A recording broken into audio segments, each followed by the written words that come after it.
Hey, what's happening? This your boy Rikishi, your WWE Hall of Fame. Check this out. I want you to keep it locked on Smart Tank Revolution. Don't touch that dial. Why?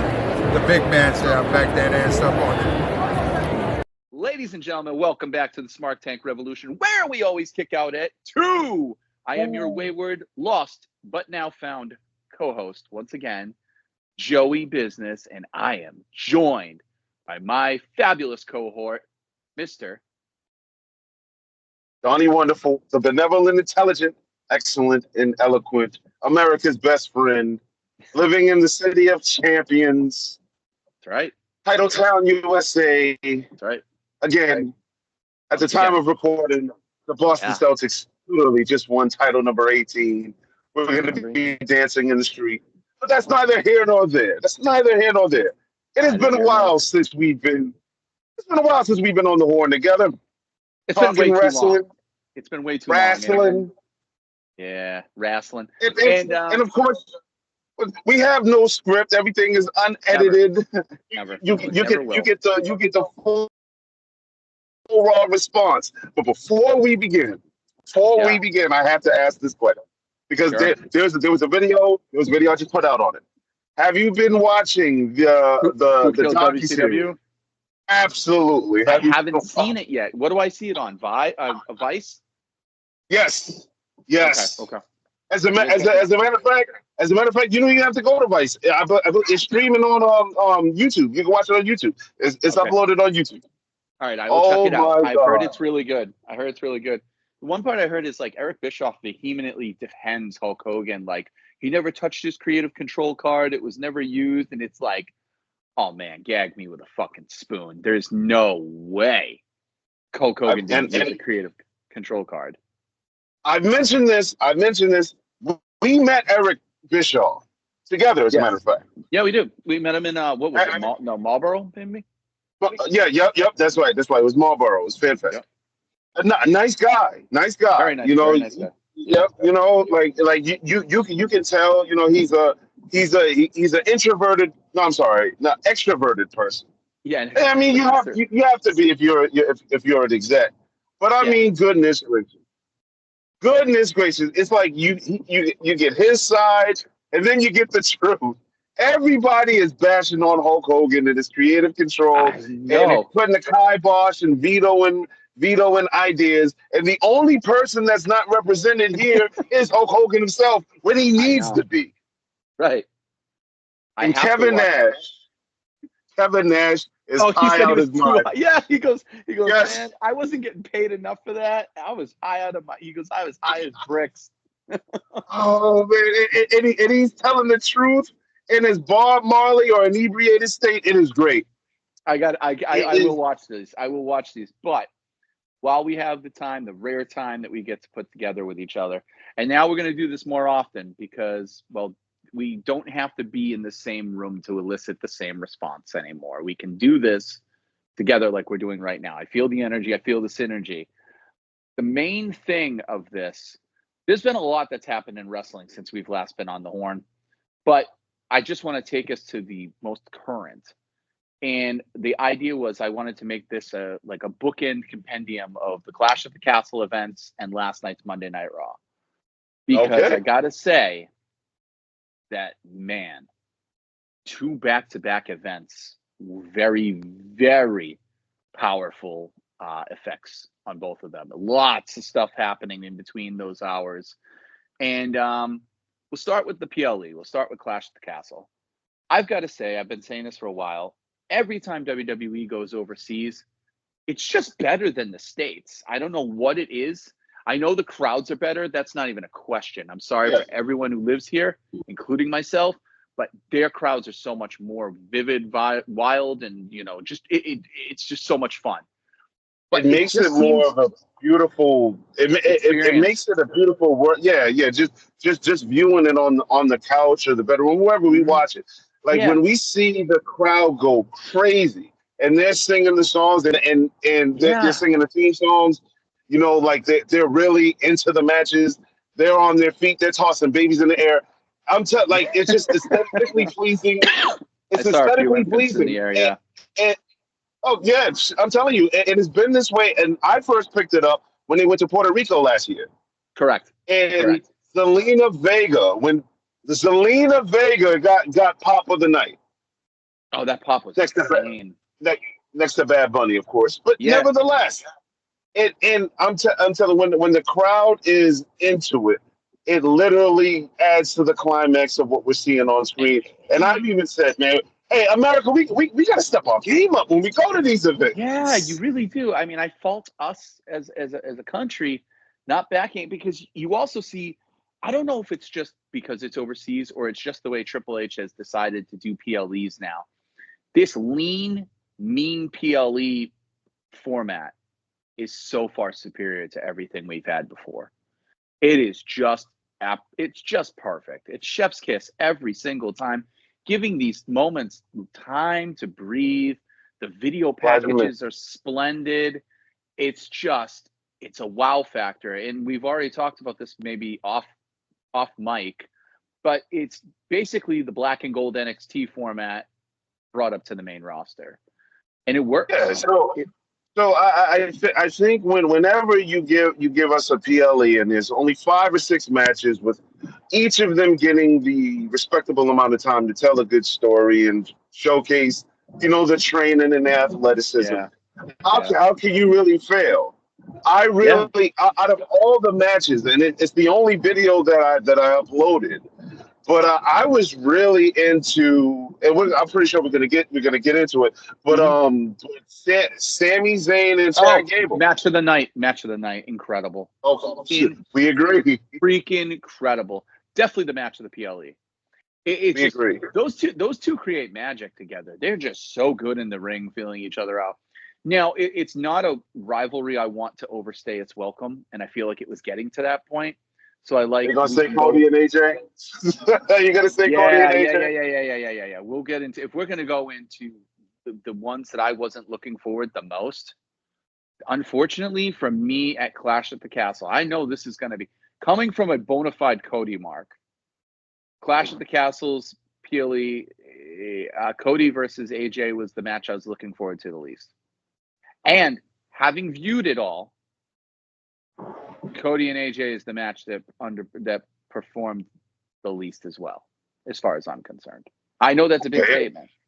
I know it's a big statement. I know it's bold, but I believe it because what they did at Backlash was incredible. It's up there with my 1 to 2 to 3 matches of the year thus far. It's just so stellar. The I Quit formula with these two, I just didn't feel it. It was okay.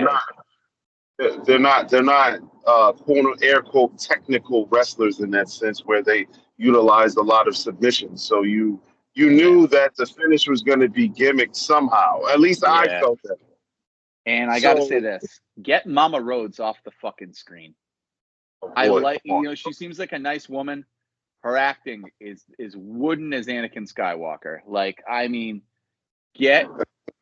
she's wooden as the plank Captain Sparrow walks off. Like, it's so bad, dude. Views and opinions. I know. If we ever want Cody on there, do not reflect Donnie Wonderful. By the way, go ahead. Right. Just in case we ever have Cody on.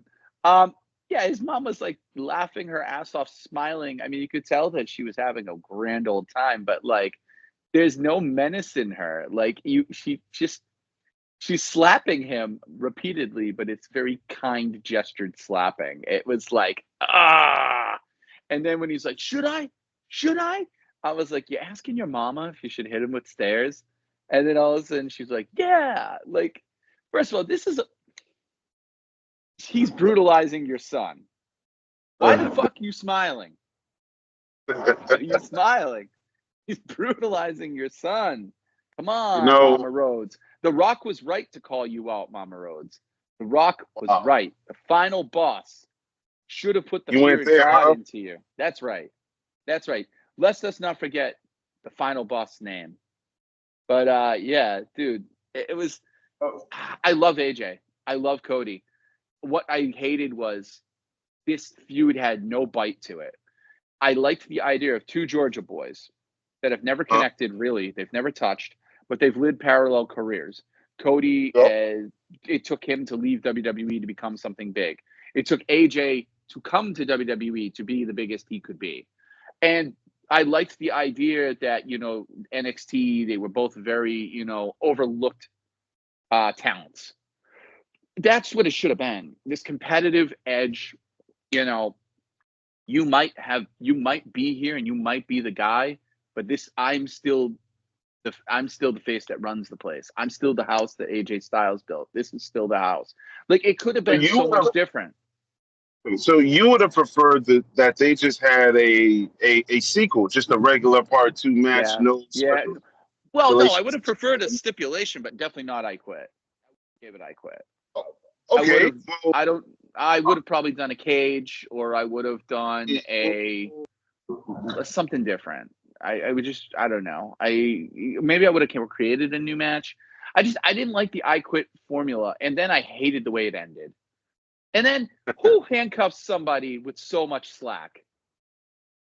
Able to take the cuffs from behind his head, pull him over under his ass and over his feet, and just like, he was never in peril. Like, it was just like, wow.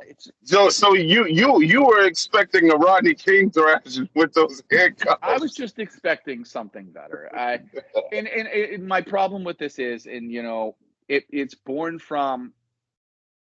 Unfortunately, it's born from the really shitty ape job that he did off one of the greatest promos of all time. One of the greatest shock promos we've ever seen on a WWF television show. Mark Henry with John Cena. One of the best things I've ever seen to this day.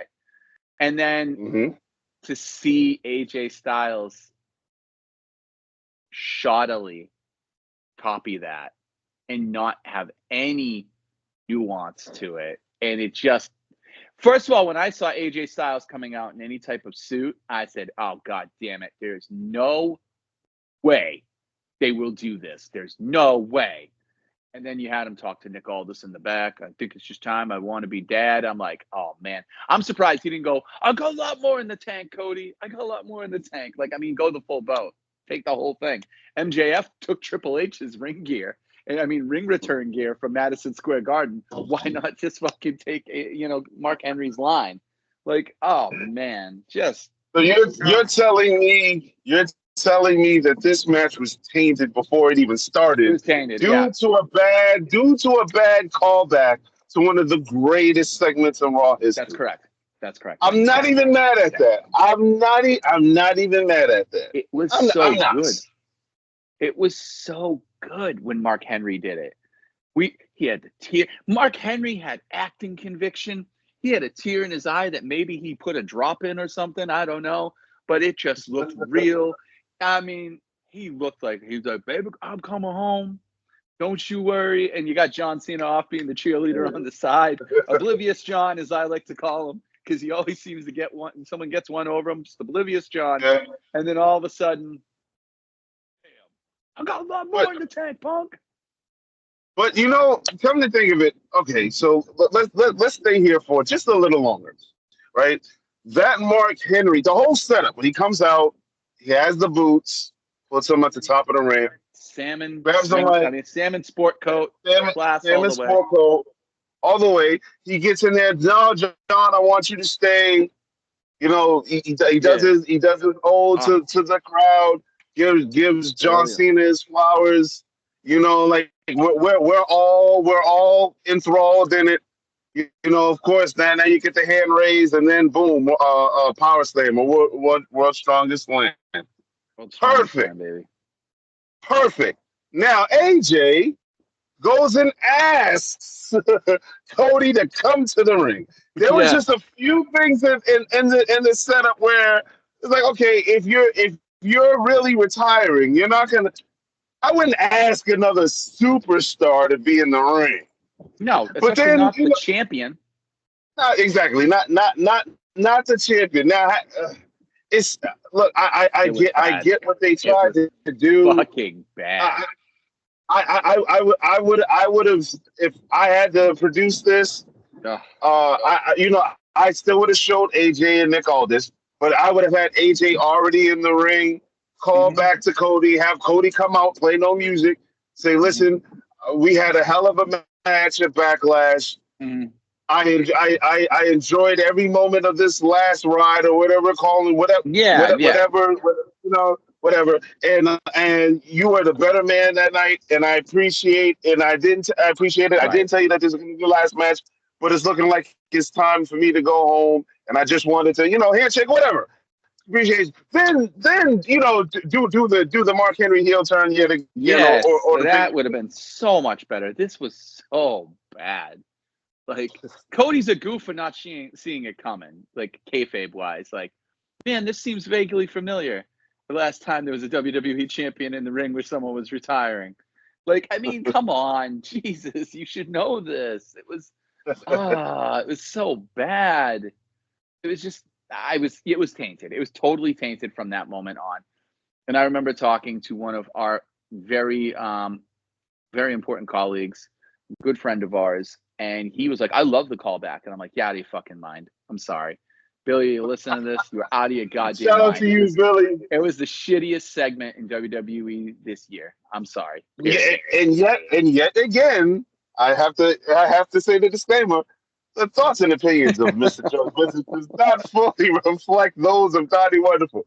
Well, so let me ask you this then.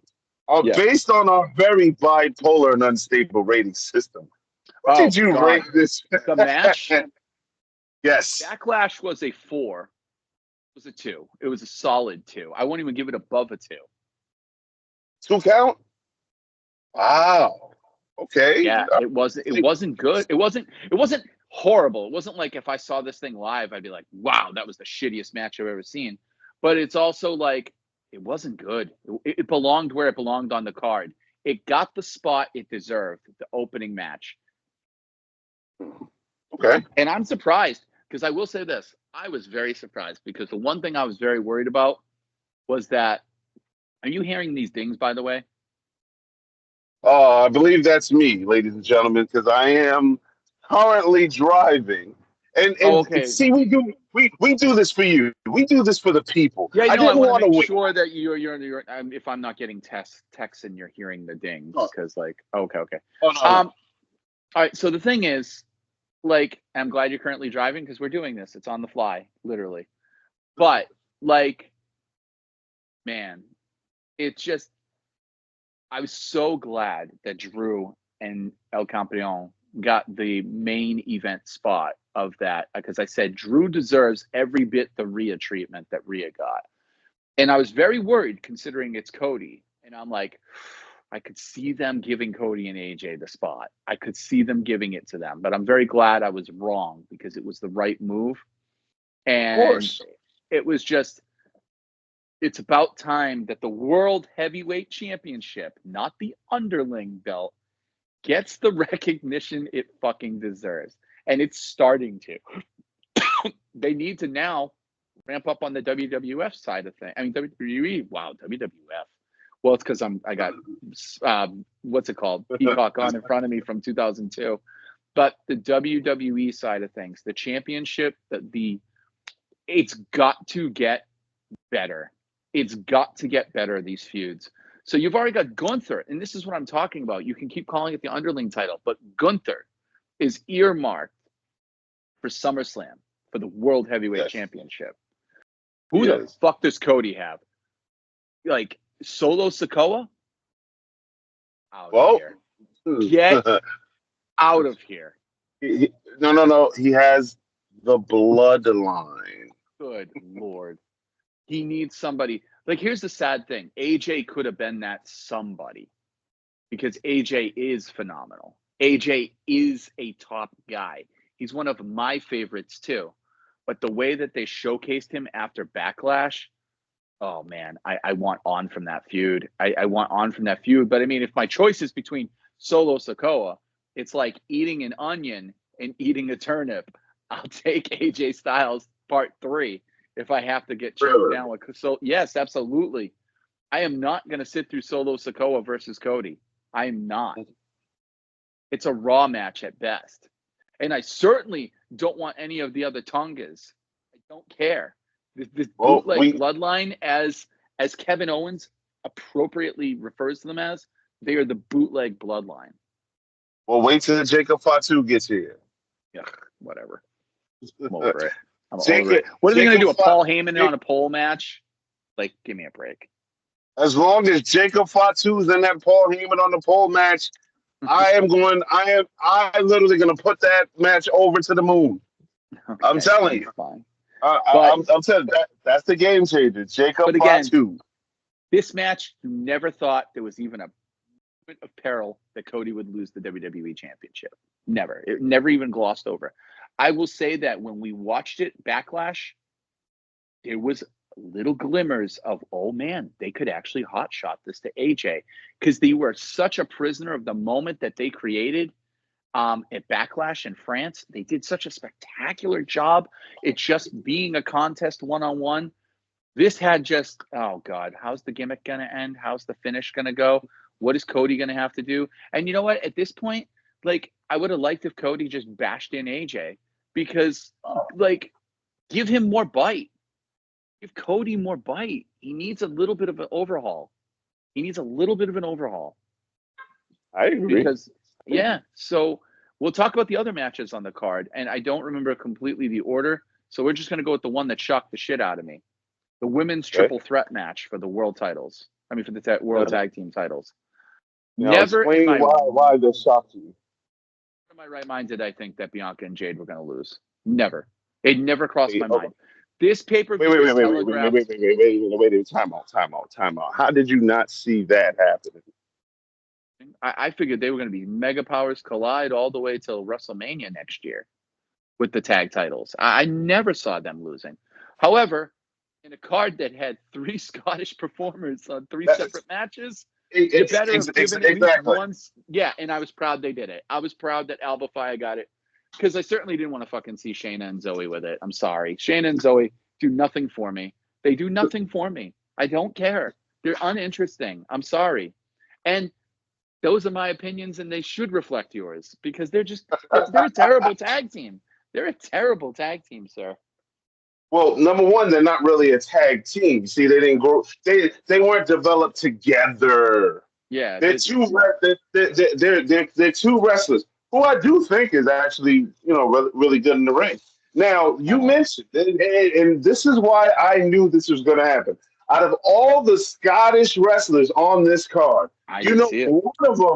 one of them has to go over. I was hoping one of them would go over. I honestly thought none of them were going to go over. So did you think that Piper Niven was really going to defeat Bayley? I thought there was a huge chance Piper Niven would have beaten Bayley. Okay, so you watched this in a more optimistically naive mindset than I did. Because Bayley, I look at it as a victory lap. Bayley doesn't need the long title reign. Not the long title reign, but I mean, there's longer than 2 months. It's too long. Enough is enough. It's time for a change. They won the belt at 8 p.m. At 8:30, Joe gets called for the title. She's had it too long. I'm like, I'm halfway through my steak, and she still has the belt. Why? Yeah. I understand. I'm very happy for Isla Dawn and Alba Fire, who I wish was still going by Kaylee Ray. It rings better. But I'm very happy for them. And also the fact that they had to point out that, she had went through a tragedy that week. She still went to Scotland, where she's from, and, like, they pulled it out. And also, they're a team. They're a bloody team. They actually grew together. They've been developed together. They're a unit. And I loved it. Now, am I sad that Bianca and Jade lost? Yeah, I am, actually, because I was enjoying the ride. I enjoyed that freaking ride. I'm curious to see where they go from there. My thinking is now they're going to split them up. They're split up. I think, maybe they'll be split up. I think we're going to get the Mega Powers, the Mega She Powers collide. We're going to get it at SummerSlam. I think they're going to up the timetable to SummerSlam. It ain't going to be a WrestleMania moment. It's going to be SummerSlam. Oh, I don't mind that. But, depending on how it goes. If they wanted to wait to WrestleMania, again, I'm all for a long story book. Yeah, let me paint you a picture. And Here's how they can do it. It better end with one of those mega women powers sleeping in my bed. But go ahead. Yeah, no. We got the Money in the Bank coming up. Yep. In a few weeks, which is crazy. A few weeks it's coming up on the 6th. By the way, are you going to be here for it? Yes, Me viewing I will it? be. Okay, good. I want you to view it with me wherever we are. The Money in the Bank women's ladder match, correct? Yes. Right. You got Bianca and Jade in both of it. Somehow they both qualify. Mm-hmm. Jade wins it. Bianca loses her fucking shit. Because Bianca's got to be the one that makes the turn on Jade. I know everyone looks at Jade and it's like, yeah, she's a baddie, but Bianca's been turning slowly for a long time. Let's just go with the guts and give it to her. I say Jade wins it. Bianca beats the snot out of her. You get the fight at SummerSlam out of jealousy. So you want NXT heel Bianca Belair versus babyface Jade. Yes.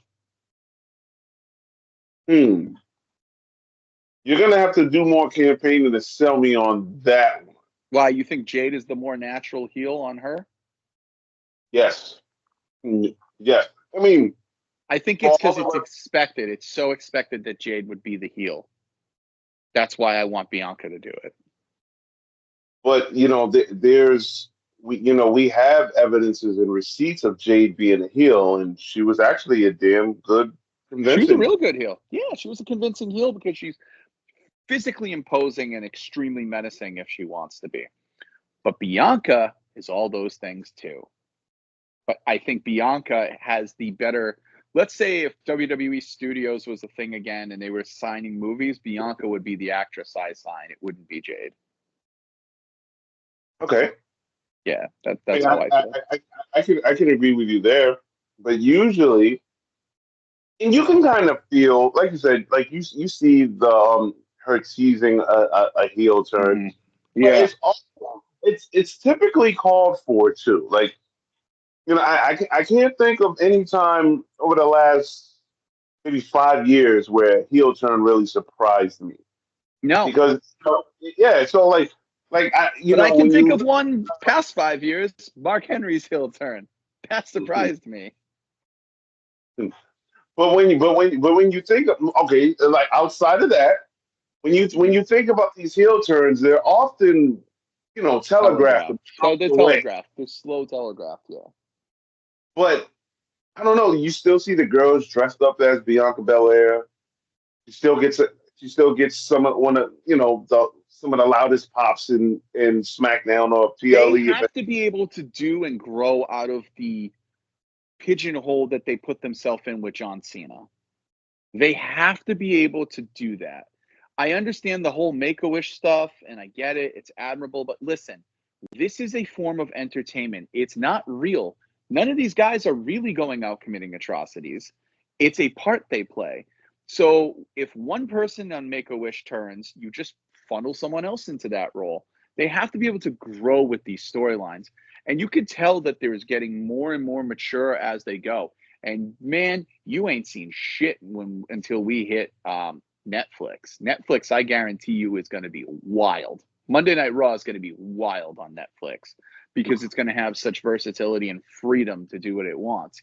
But like Bianca, I think she's gone as far as she can as a face right now. I would like to see a little bit of a change, not just what makes you say that? I'm so curious. What makes you think that because she's had multiple title reigns, back-to-back WrestleMania moments. She's become less and less the darling. Like the one thing that I'm going to tell you this right now. Bianca, people, I guarantee you, was thinking she was getting stale. Jade revitalized her. Jade brought more interest back into Bianca. Clearly, that's how I feel. But I think it's true too. I think it's very true. But it's been a smart move. I don't see it. I literally don't see it. Again, Bianca comes out. Remember that people were super excited for who? Oh, Jesus, was it Asuka to beat Bianca? They were super excited. Mania, right? Yeah, they were super excited. I didn't take it that way, and maybe I'm looking through the eyes of a person with biased vision, obviously. Looking But at the eyes of someone who wants to be Mr. Bianca Belair, but we've already got a Mr. Montez Ford that's taken that part.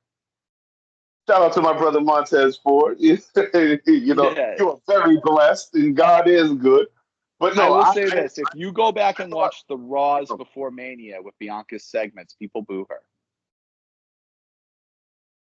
now I'm literally gonna have to go back Yeah, and go back. When she comes out her plucky self, people start booing her. As a matter of fact, I think if you watch the WrestleMania XL press conference, the big thing that The Rock slapped Cody, when she comes out and does her segment, people aren't going nuts. They go crazy for Rhea and Becky, but they weren't going nuts for her. It was very lukewarm.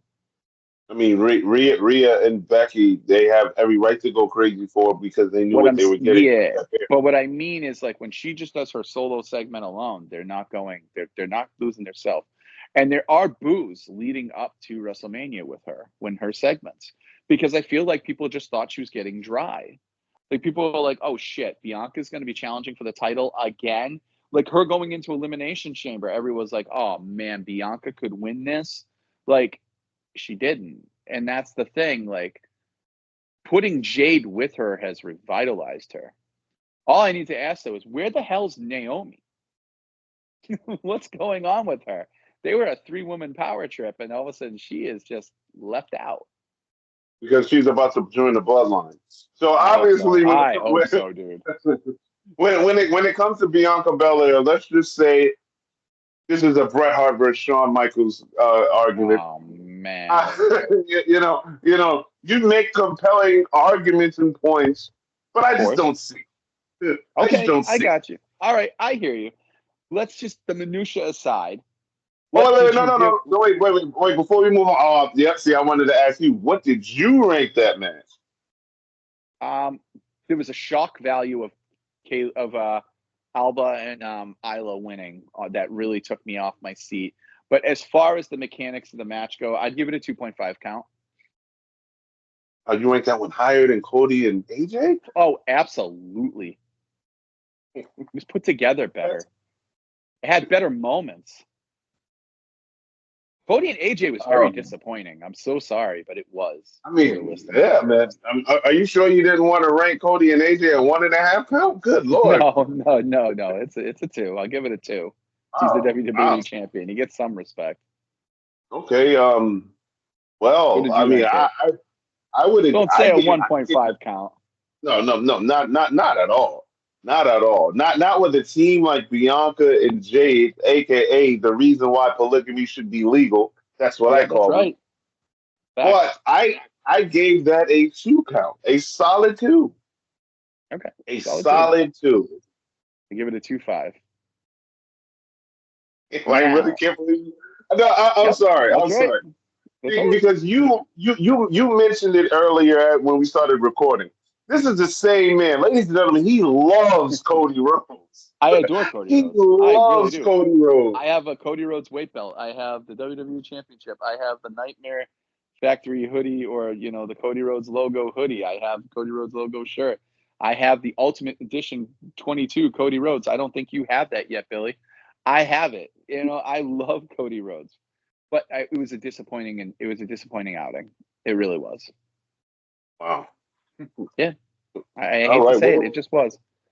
But let's go to there was 5 matches, right? So we did Cody, we did the girls.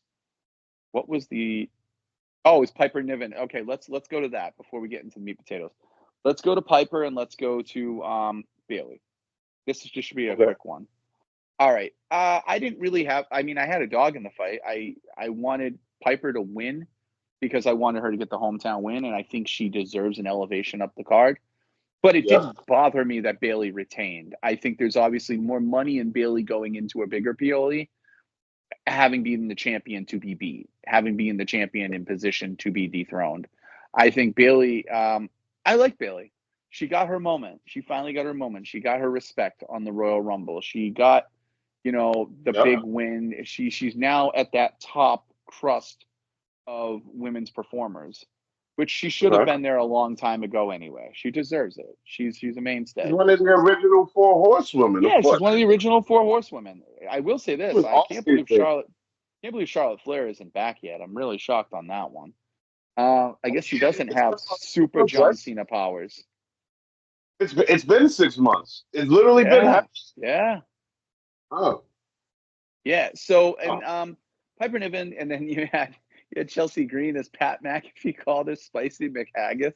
That was hilarious. Chelsea Green does not get enough credit for the character work she does and the effort she puts into making things just more entertaining. But she came back as a luchador. I said, "Oh, this is funny." Chelsea's great. Chelsea's time should come. I really thought Chelsea should have beat Roxanne Perez for the NXT title, but I was clearly outvoted on that. But like Bayley winning, it doesn't do anything for me as far as the match goes. This one gets a 2, so it's tied with Cody, AJ. That's how much it should tell you. It's tied with Cody and AJ. I won't make Cody and AJ lower than this, but it's nothing special that it's tied with it. So what did you give it? Let me say this. So first and foremost, I enjoyed watching Piper Niven come out, getting a hometown pop. Same. I agree.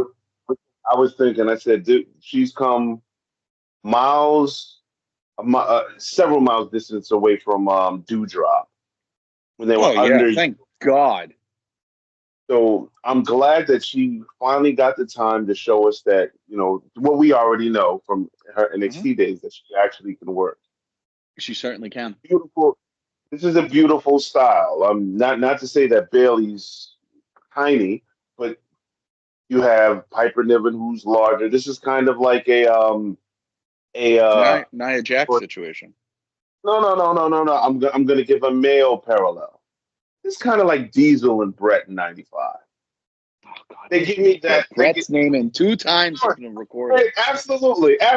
The greatest wrestler to ever lace a pair of boots. I am always gonna drag him into any reference point I can make with the excellence of execution. I'm gonna use Clearly.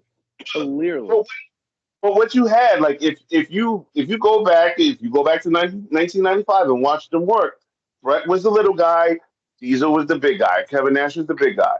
The whole philosophy behind it is if the giant is on his feet, then the little guy's in trouble. And this just had that type of element to it. And I liked it. That's why I gave it a 2.5 now. Yeah, David versus Goliath type style. Yeah. Yeah, but Bayley's something to overcome. But not necessarily, because like you said, like I never thought that Piper Niven was going to win. I was just happy that she got the time that was necessary to show everyone, hey, I'm still one of the best women wrestling in once so 2.5 for me.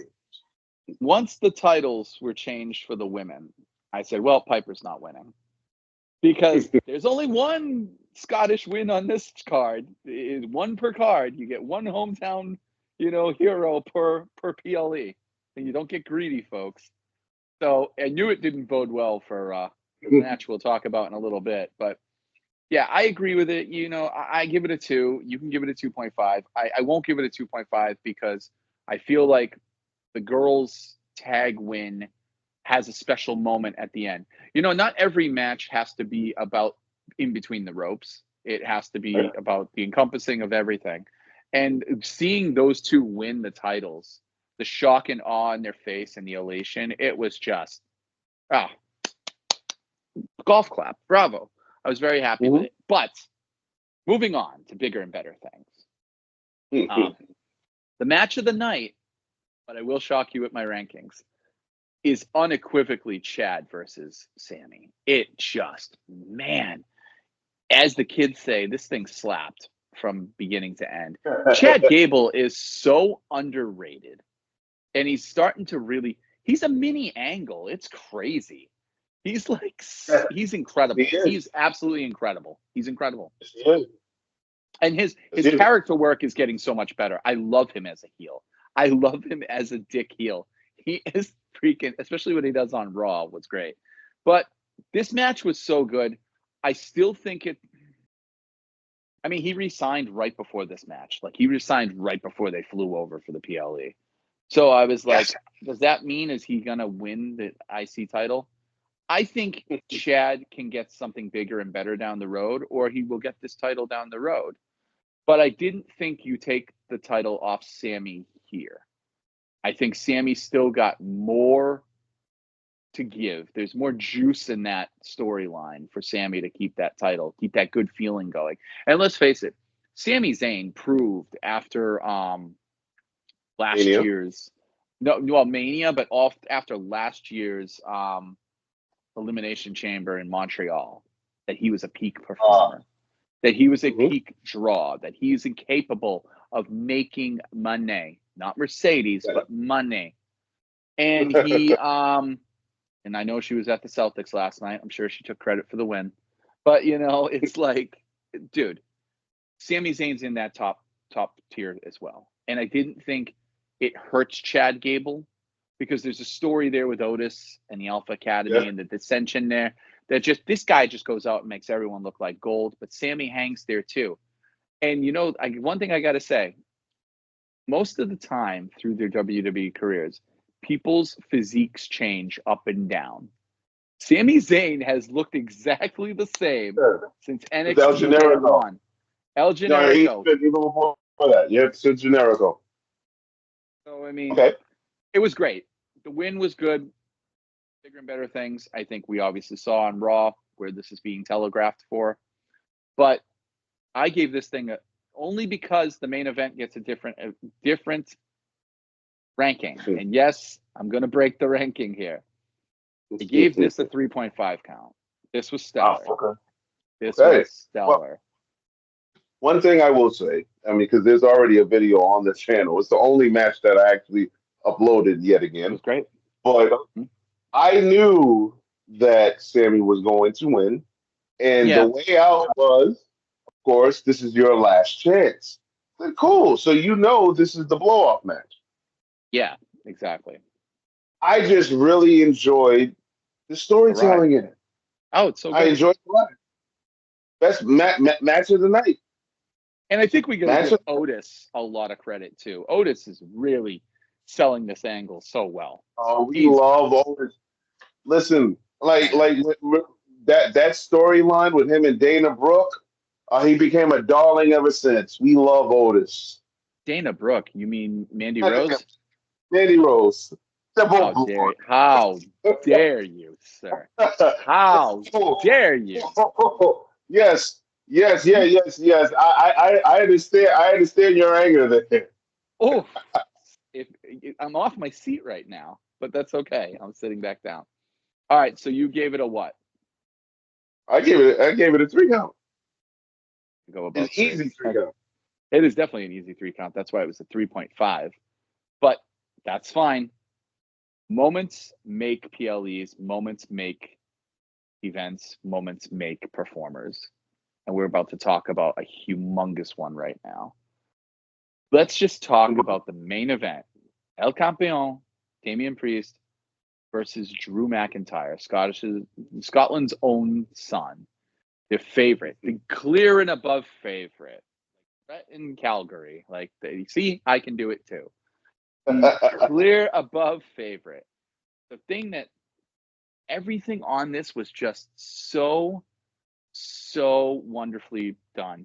Like the intro to this, where it had the intro where it said homecoming, and it had the aerial scene above Scotland, and like you had the candid moments with Drew, and then you mixed it in with the segments from Raw and this and that. Like, it just beautifully woven and interwoven and just connected. It just, so good.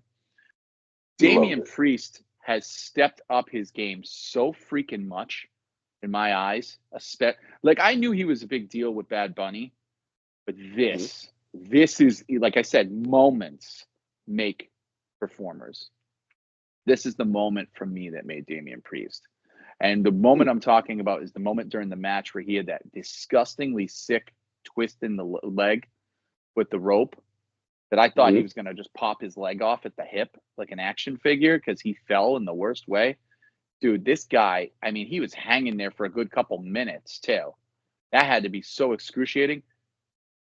He just worked through it like a champ that he is. And Drew, everything was perfect. The intensity, the playing to the crowd, the spots, like the Claymore through the barricade.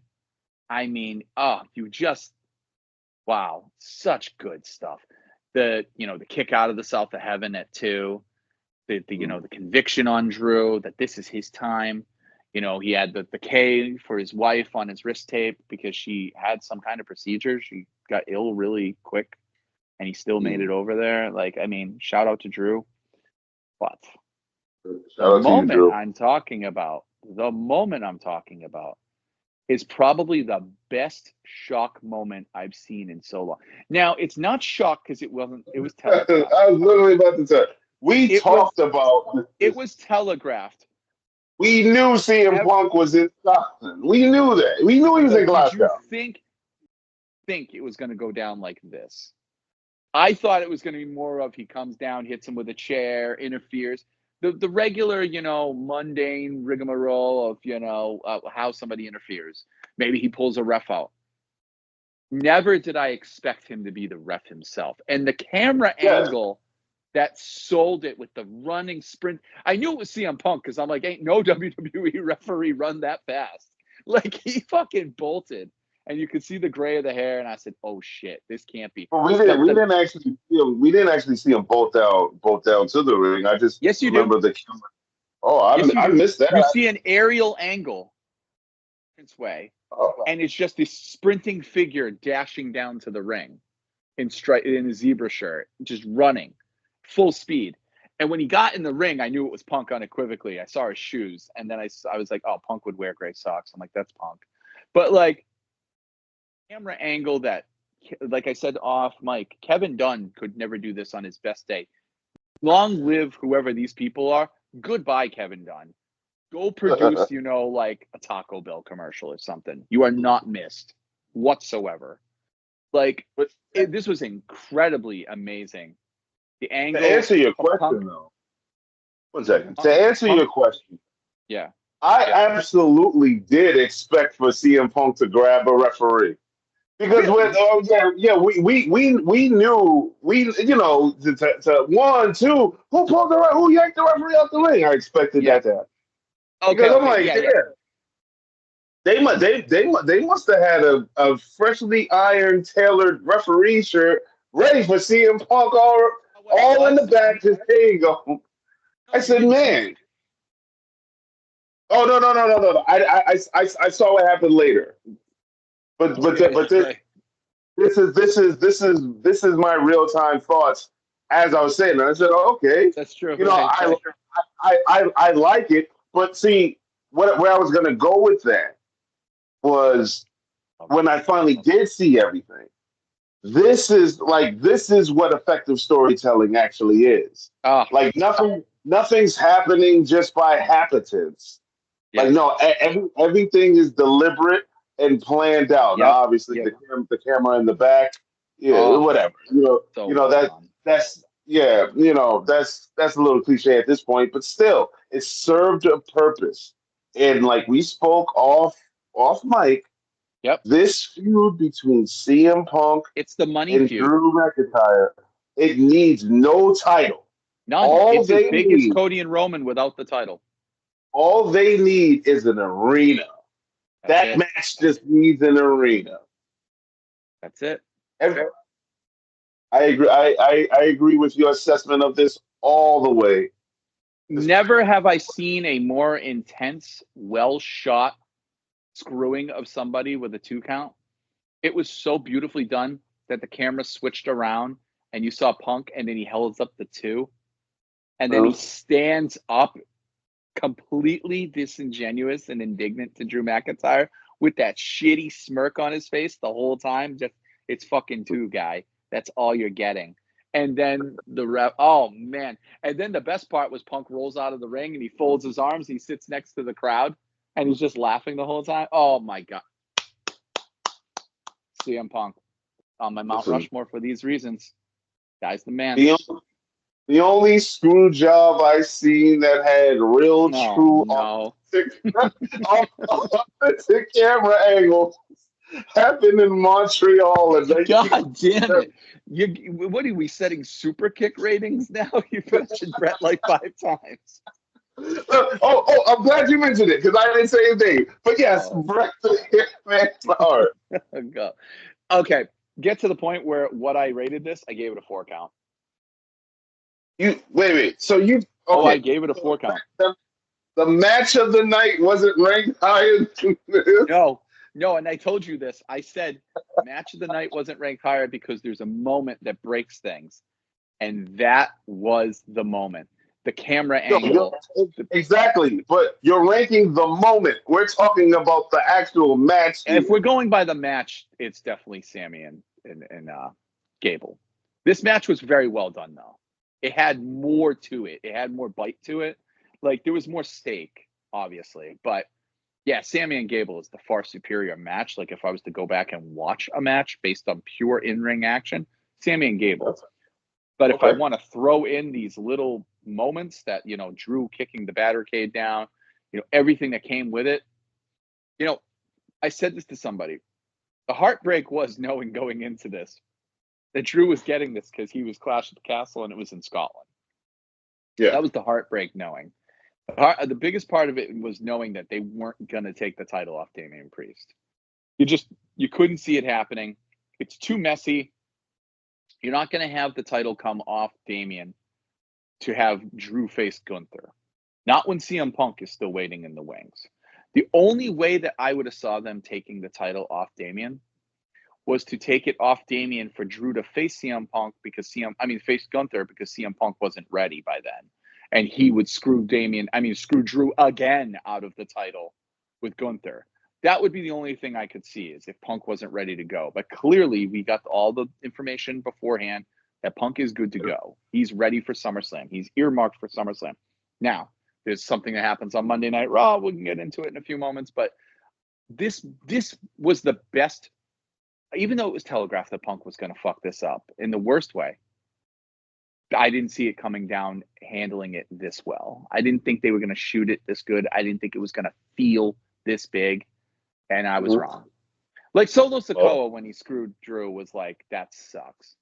This was like, man, bravo. Perfect call. Perfect call. Because as you said, this has transcended both titles on either brand. It's transcended it. This is the match you want to see. Like Cody and Roman are off the board, so now we want Punk and Drew. This is your money match. This is Austin Rock. This is the biggest thing WWE has to offer right now. And that was what and it's a happy accident. It legitimately is a happy accident. It's a complete happy accident. Because minus CM Punk getting injured at Royal Rumble. Right. Did they have this in the plans? I highly doubt. I don't Obviously think they so. didn't. I don't think so. Obviously they didn't. So like kudos to the Paul Levesque era for being able to pivot this quickly and this beautifully. Oh, so beautiful. But the pay-per-view did not disappoint. I mean, the pay-per-view, I keep calling it. The PLE did not disappoint whatsoever overall in its totality. Now, usually when you have something like this, it's usually kind of it's like a dip down with Monday Night Raw. Monday Night Raw usually like it continues, but it's not as big. Well, hang on because it was just as big and it was done just as well. You had Monday Night Raw and you had Damian Priest and you had the Judgment Day shenanigans with Liv Morgan, which is still very, very entertaining. Wait. So you're just gonna gloss over the fact that Seth Rollins didn't open the show? Oh yeah, That's what I we haven't seen him since WrestleMania. That's what I think we should talk about. Yes, we had the architect, the visionary, the revolutionary. Seth freaking Rollins returned, and I love Seth. Yes, ignore what I said. 100 episodes ago, whatever it was. Like I love Seth. I was legitimately shocked. There was nothing I heard that Seth was coming back this early. Like, I didn't see it happening. Like, this is another thing that the Paul Levesque era seems to be doing a little bit well. They seem to have the ability to put caps on things that you're not like these big moments, these big surprises aren't completely ruined. Like Punk, that was a foregone conclusion. If he was going to be in Glasgow, you knew something was going down. But CM Punk's return at Survivor Series, people were genuinely shocked. So what I'm saying is, like, Seth Rollins, you didn't see coming back. We didn't see The Rock coming back the way he did. You know, we didn't see a lot of these moments. They're doing a much better job than the previous regime on just about everything, but this is something they've stepped their game up, is tight-lipping and keeping these things under wraps. They're doing a great job with it. And Seth Rollins, man, it was like, I mean, because if this was the Vince McMahon era, everything was always like cat out of the bag. People found out about it. Like we'd be opening up Monday Night Raw and people would be chanting, "We want Seth." You know what I mean? Because they would be expecting it. That did not happen. Right. The audience and myself was genuinely taken back and shocked when Seth's music hit. I was like, holy shit. What I dug about it was Damian Priest came out again, stepped up his game, and they have a legitimate beef. This is the guy who beat Seth at WrestleMania, the guy who put him out. So, like, it just, no, I'm sorry, it isn't the guy. No. Whoa. Drew is the guy. My bad. Yes. It just, well, the last time, the injury that Seth got, the knee, was from Damian on Monday Night Raw leading up to Mania when they had the baby Seth after that Monday Night Raw, that main event. He wasn't the same going from, he skipped Elimination Chamber and then he went into WrestleMania. But I like how this one was like Drew beat Seth, but then Damian beat Drew immediately. And they called back initially to that Monday Night Raw encounter where he was like, I can say that you were the better man. You were the better man. You beat me fair and square, but this isn't your show anymore. I'm a different me. This is a different era. And he's like, and you're no longer the better man. And I like how Damian, they're building a face turn. Can't you see that they're building a face turn for Damian Priest? It's very, very obvious. Yeah. Absolutely. The fact that he was like, whoa, why do you have to go win a ladder match? He's like, let's just do this. And I like that too, because now that makes the Money in the Bank ladder match a little more unpredictable. Because if you got Seth Rollins in there, you're like, well, yeah, he's probably the front runner to win it. You know what I mean? So not at all. No, wait, hold on. Not at all. You're thinking Vince McMahon booking. This right. is Paul Levesque era, baby. True. But I like the idea that we're just going for it. We're going for Seth versus Damian. Do I think Seth's going to beat Damian? I don't think so. I think Seth is going to. I don't know how it's going to go down, but that's it. Again, Paul Levesque era. That's the great part about it. I think Damian Priest is earmarked for Gunther. Gunther. I was looking at a Dunkin' commercial. They mixed Gunther and Dunkin' together. I got Dunker. But a Gunther versus Damian Priest SummerSlam. I think that's inevitable, right? I think that's what we're going to get. And then at that point, Gunther should dethrone Damian. I think you've had a little bit of a Cinderella run. And that's too soon. That is way too soon. You're going to have Gunther lose? He doesn't have to lose clean. Gunther can lose the match without actually taking a hit to his pocket or his momentum. True, but let's not play as you like to say hot potato with this title. Let's have it mean something. If we haven't learned from the Roman Reigns era that these long title reigns, they can actually add significance to the prize that they're wrestling for. So why just take it off of them after a few months? That's where you and I disagreed. I want to see Gunther's champ, but I mean, me too. I would love to see, but let's just say hypothetically this, right? So over the past 2 years, 2 Royal Rumbles, Gunther's he's been one of the headlines that stole the show. He went all the way with Cody 1 year, and last year he was pretty close. How about have Gunther in this year's Royal Rumble as a heel and go on to WrestleMania and win the title there as a heel? When's the last time that's happened? Has it happened in a very long time? No, I can't. A very long time. Has a heel gone on and won it? Yeah.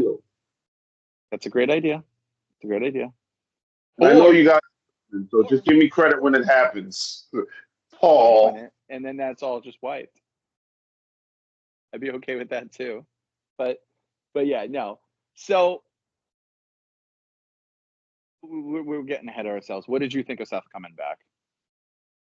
I'm always happy to see Steph coming back. I thought he was going to come back minus the beard because of the last photo we saw. He had the shadow. So I was thinking, okay, he's probably going to go retransform himself yet again. Redesign, reclaim, rebuild. Yeah. But yeah, keep Seth. I believe that it would be a smart decision to keep Seth. You keep him on TV, but just keep him out of the ring, and have Money in the Bank be the first time we all see him wrestle. I agree. Add more seasoning to this Money in the Bank ladder match we all seem to be looking forward. So I'm a fan. I'm a fan of Seth freaking Rollins, and you can go back 100 videos. Yes. I know. I'm aware. And Tony Wonderful is a fan of Seth freaking Rollins. To be fair, I may have been a little jealous of Becky at that time, but hey, it is what it is. Speaking of, perfect. If anybody in their right mind thinks Becky Lynch is not going to be signed or still signed to the WWE right now, get off this podcast. Just don't listen to it, because we are not in the same boat. Becky Lynch still has the handle Becky WWE. She's not Rebecca Quinn on Instagram. Seth is there. Seth is long term. Seth is keeping Becky there. Becky's staying. She's just doing the mom thing right now. She's going to be gone for a while, and well deserved. This is a vacation, and as Jim Cornette likes to say, how can we miss you if you never go away? Yeah, but I got to ask you this. It did not sound like Samantha Irving on Raw at all. And they never showed the announcer once. Is she like doing a kayfabe thing on hiatus with Ricochet? Interesting. They don't show her in the ring. They don't even show her by ringside. You don't hear the "Rhodes" or any of that gusto behind the voice. So I'm wondering. Hold on. Ricochet's not re-signing at all. Oh, he's done. He's going to AEW. Let's just call it what it is. You'll see him in AEW, folks. So do you take your spouse with you? It's not his spouse yet. It's his what's it called? His fiance. However, are you WWE? You're gonna not lock up Samantha Irvin? I mean, well, obviously, it's going to be a spouse very soon if it's fiance. Yeah, that's but I mean, true. like Samantha Irvin can't go to AEW. Whose spot she gonna take? Think about that. We have the Dapper Yapper over there. Oh, please.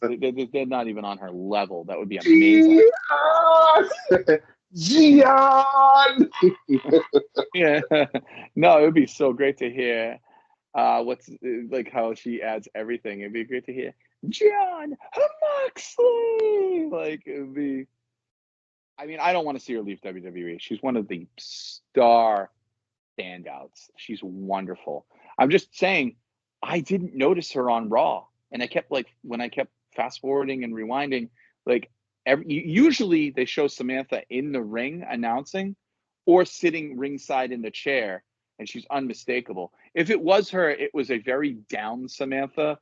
She was just kind of like Eeyore out there, okay, you know what I mean? No, wait a minute. So Jay Uso was the main event, right? Yeah. And that's one of the times where we visually can depend on us seeing Samantha. Mm-hmm. I don't remember seeing her. Then again, I didn't see her, and you didn't see that fist clench. You didn't feel it, so I'm like, I don't think she was on Raw. I have no idea. But I mean, if you're gonna lose Samantha Irvin, then just please bring back Lillian Garcia. Just grab her. We saw her at FanFest. She's available. Grab her. Seriously, come on. Don't give up Samantha Irvin because of Ricochet. Shit, re-sign Ricochet just to keep Samantha if you have to. Make him a deal. Something.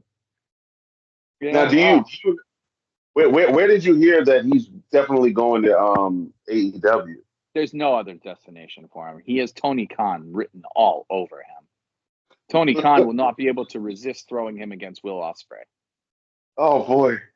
Oh Yeah, man, exactly. See, you can't. You're already wetting your pants. You're the not at reason all. why Tony Not at Khan all. will be Not at all. taking him. A 25-minute match with about 70,000 flips, Mhm. dives, 50 million super kicks, and they're going to hit the ring at 11 o'clock. That bell time is going to end at 12:40 because Tony Khan doesn't give a shit about your work schedule. Nope, No, he he doesn't. doesn't care about your parental obligations. You're getting wrestling for hours. Yeah, exactly. So that's what will Ricochet happen. versus Will Ospreay. Oh my god. It's gonna happen. It's gonna It's happen. gonna happen. Full gear So 2024. it's so gonna happen. It's gonna absolutely be Ricochet versus Will Ospreay. There's no question in my mind. But continuing on Raw, we had the final. Well, it looks apparent that we had the breakup of the Alpha Academy, where Chad Yep. loses to Braun Strowman. That was the thing. That was the only thing telegraphed on Raw. You knew it was coming when he was like, "Go find me an opponent," and Adam Pearce was like, "Any opponent?" He's like, "I got the perfect guy." I'm like, who doesn't see that this is Braun Strowman a mile away? And all of a sudden, it's Braun Strowman's music. I was like, "Ah, come on!" Like I knew that was coming, because let's make it as unfair for Chad Gable as can be. But the match didn't matter. The ending of the match mattered. When he's berating the Alpha Academy, he takes Maxine's crutch and throws it out of the ring. And he's like, "No, go get it." Oh my God. Like the heelish shit that he does is just so entertaining. But this was all derived to just get us a vehicle to the point where Otis snaps and shoves him and goes down. Like it was just great. It was really good. It was more continuous storytelling. They did a really good job. I'm trying to think what else happened on Raw. Raw was Listen, good, but yeah. As we know from ooh, this conversation, you ooh. love the moment. Yeah, I do love the moment. Okay. The next thing we're talking about, we're going to bring up Sami Zayn because I don't know if these are all cohesive or in order, but it doesn't matter at this point. There was something with damage control that didn't matter. I'm sorry, I'm glossing over it. Whatever. But yeah, you had Sami Zayn come out and kind of talk about like his next challenger, and then you had Braun Strowman answer. I mean, not Braun Strowman. You had Braun Breaker answer the call. The future. And I got to say that they are showcasing this guy far superior to what I expected they were going to do with him. He's killing. He's the sure thing. He's shown you for years what he can do at NXT. He's a proven come out. Yeah, he is. And the way he moves like a freaking cheetah is unreal. The clock this guy running the ring ropes and around the ring. Wow. Yeah. He's just on you in a microsecond. But you had Sheamus come out, which was great too, because Sheamus hasn't held that title. He's like, I've been chasing that Intercontinental title for 5 years now. And he has. And I thought that was great. And I was like, well, Braun's the new kid on the block. He doesn't have to win. Sheamus can go over, and then we can get Braun down the road. No. What?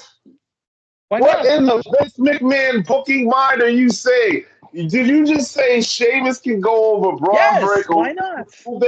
Because they spent weeks building Braun Breaker as this indestructible force. Why would you squash him to somebody we haven't seen on television in a while? Squash him. I didn't say squash him. If he loses clean to Sheamus, he's been off TV for weeks. Well, that's going to squash his push. That is very Vince McMahon of you. All right. But anyways, I just thought Sheamus was better on the mic. That's fine.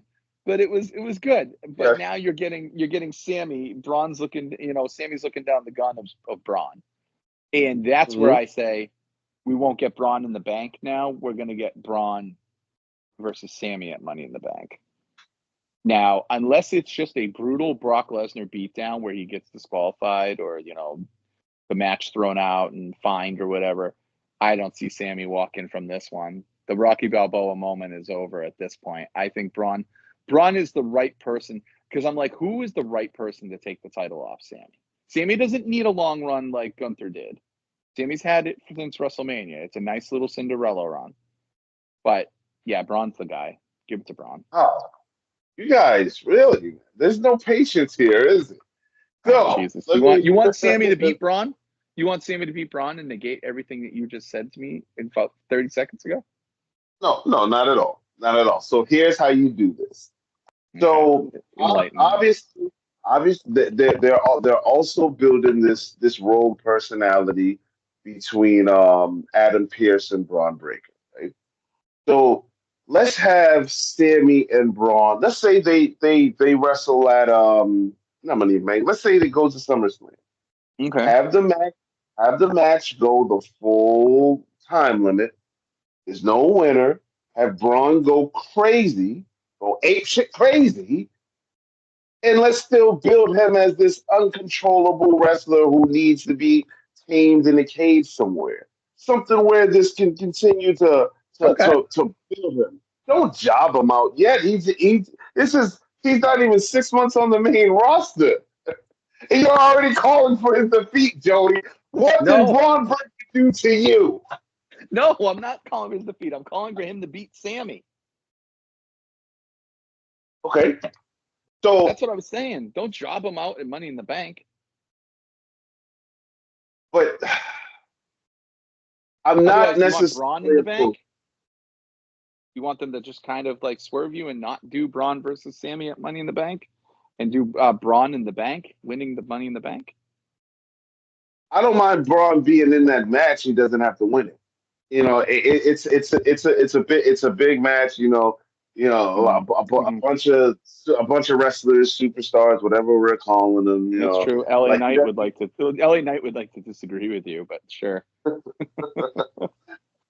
But he doesn't have to take a pinfall. He doesn't have to submit to any moves. So anything that keeps him in a state where he can just go berserk. I think that's smart. I like it, and I'll tell you the one thing that you sold me on, and I can't believe you sold me on. You sold me on a Tony Khan AEW finish with Braun Breaker, because I despise the clock expiring. But in this case, where the clock expires and he loses his mind and he goes ape shit, I love it. That's great. It works. That is a fantastic ending. Now, I will also say this. Now, I believe that I've reached my limit of safe booking, because I have gone through losing and not winning the title in a weird way, and I have Braun Breaker. Please don't make me have to exceed the limit, Joey. I'm not going to, because it works for Braun Breaker. I don't think it works for Gunther, but that's fine. But it works for Braun Breaker. So okay, I'm on board with that. We could drag this thing on till SummerSlam. It's a bigger bigger event for Braun to be showcased. I suppose you could have him at Money in the Bank. But it's also perfect for Sammy, because there's also I talked about this in another video, right? When we're talking about the underling belt on the Raw roster, who is primed, ready to have a title reign that we're all going to get behind over Sami Zayn? I would say Braun Breaker. That's the only one. Okay, the underling belt, not the Intercontinental. Oh, the underling. The underling belt, yeah. CM Punk. Oh, God damn it. But you don't need it. He doesn't need it. He doesn't. Okay, okay. You mean somebody? Nobody right now that I can think of. Seth Rollins, been there, done that. Exactly. I would say Ricochet, but that ain't happening. No. Ilya Dragunov, no, way too soon. I don't want to see it. There's nobody. There's absolutely nobody. But the interesting thing is, every one of those wrestlers you just mentioned would have a great feud with Sami Zayn for that belt. Ilya would be good with Sami. Yeah, I agree. I'm saying. So you can continue to build Sami. I know this is like his 5th title reign with the Intercontinental belt, but you know that within the next year or two, that's where they're going to go. Yeah. Sami at an event, maybe in Canada, it's Sammy needs to get a world title reign before this ship is all sailed and done. No, but let me ask you this: does he need to get a title reign before Gunther? No. Okay. I don't think so. No. Because the work that Gunther did with the Intercontinental title already makes this Sammy's most important Intercontinental title reign. Because the prestige that has been given back to that poor belt, despite its garish looks, the prestige has come back to that belt. And Sammy is continuing the prestige by putting on banger after banger after banger. Like, he's just doing a great job. Yes, he is. I'm just, you know me, I like title changes. It's just, I get it. Sammy can hold it till SummerSlam, and then I will come back and reconvene what I think should happen. But fine, he's safe for Money in the Bank. I give the man a stay of execution a little bit longer. Now, who is primed to hold the belt that we can all get behind, you said? Logan Paul. Absolutely.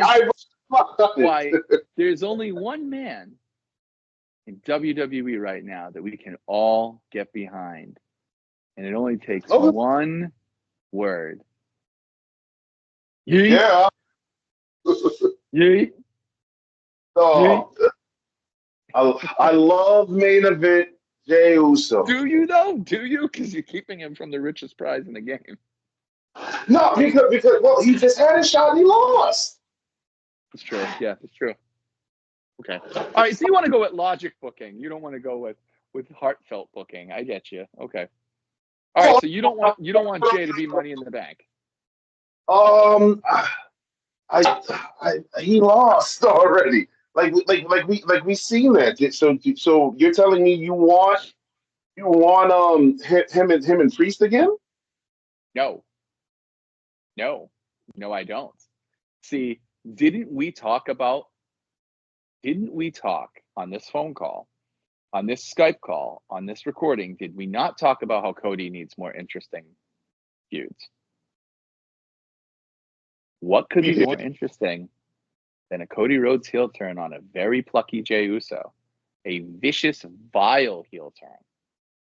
That you get the American Nightmare, not the American Friend Fair. You get the American Nightmare on Jey Uso. You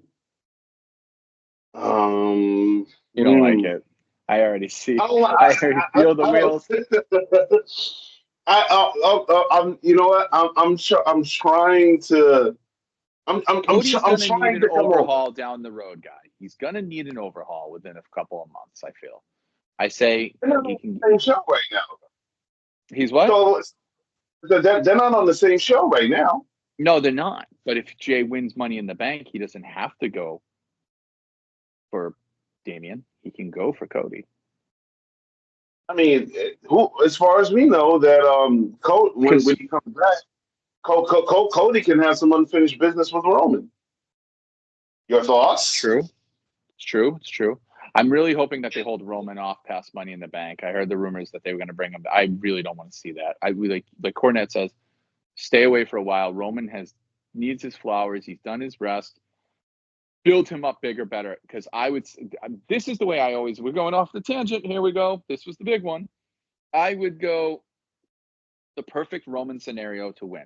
Now, you got to give me credit. I called the end of Roman's title reign 75% correct. I was very, very close. There was a couple things that threw me for a loop here and there. But I would still say you're getting the Bloodline Civil War. I mean, it's obviously projected. We all know that.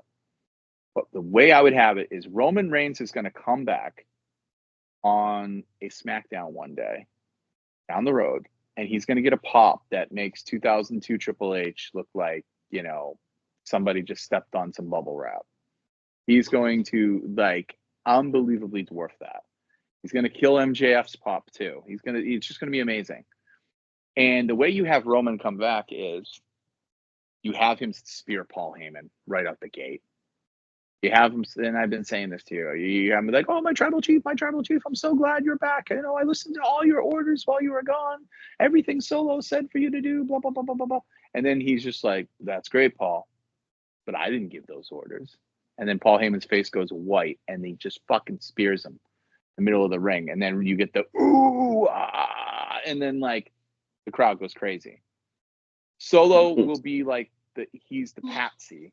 Solo's been the patsy the whole time, because you're going to get that big money match where the real tribal chief, while Roman's absence, was The Rock the whole time. That's the way I would do it. And you're not going to get anything bigger than that. I'm not going to lie to you, Joe. That the fact that you reeled The Rock in really just brought me back to being on your side with this one. Because why wouldn't you? I like everything with the exception of spearing Paul Heyman. Why? Think, he has to take Paul Heyman off the page right out the gate. He has to establish himself as a loner. He's the man. It's his face. And the only way it works with Paul Heyman is, you got to remember, Paul Heyman's phone got smashed. He's been getting like carrier pigeon messages from Solo saying that this is what the tribal chief is saying. The tribal chief. Always the tribal, never Roman, the tribal chief.